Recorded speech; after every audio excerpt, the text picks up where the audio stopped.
By the end of the day, I'm just worn out. Do I have what it takes? Can I really be a good parent? And it seems like you've got such a limited time that you can really shape them. If they slip in judgment and I'm not right there in the middle, I miss that. I don't catch something that is ultimately going to change the course of their life. I need some help. Nobody likes to ask for help.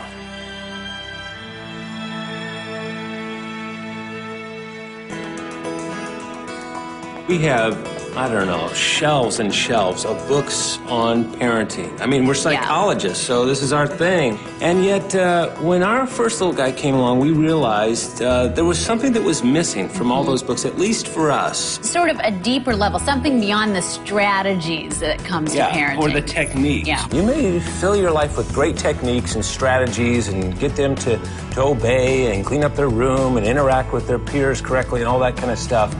But most of us don't realize how God just designed a little child's heart, a little child's soul to want to emulate their father, their mother. And that's why it's such an awesome responsibility. Because who we are is more important than what we do in parenting. Yeah, if there was ever a truth about parenting, that's it. Who you are is more important than what you do. What are the traits that I want my child to see in me?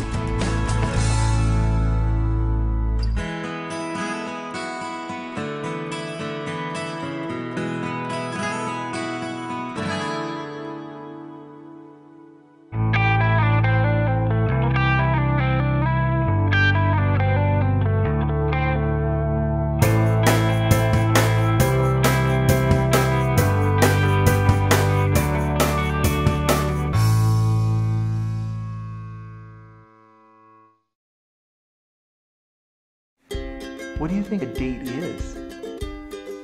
What's a date? My mom goes and my dad goes and it's at the date. My parents go at date. They eat and they just hold their hands like this.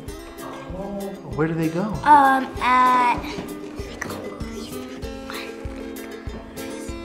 To movies.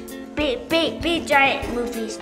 I think they go on a date and they have some kiss each other every time.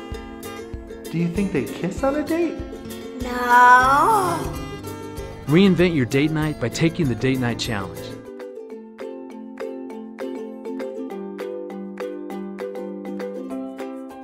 Do you think they might kiss on a date? Aye. La la la.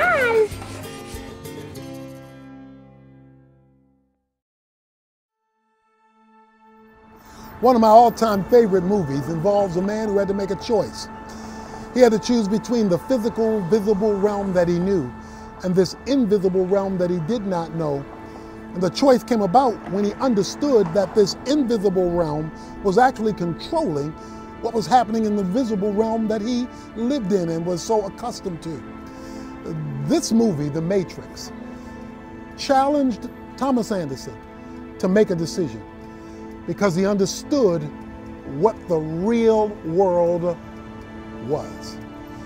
There are two worlds, the physical world we live in and this world behind the world, the spiritual realm.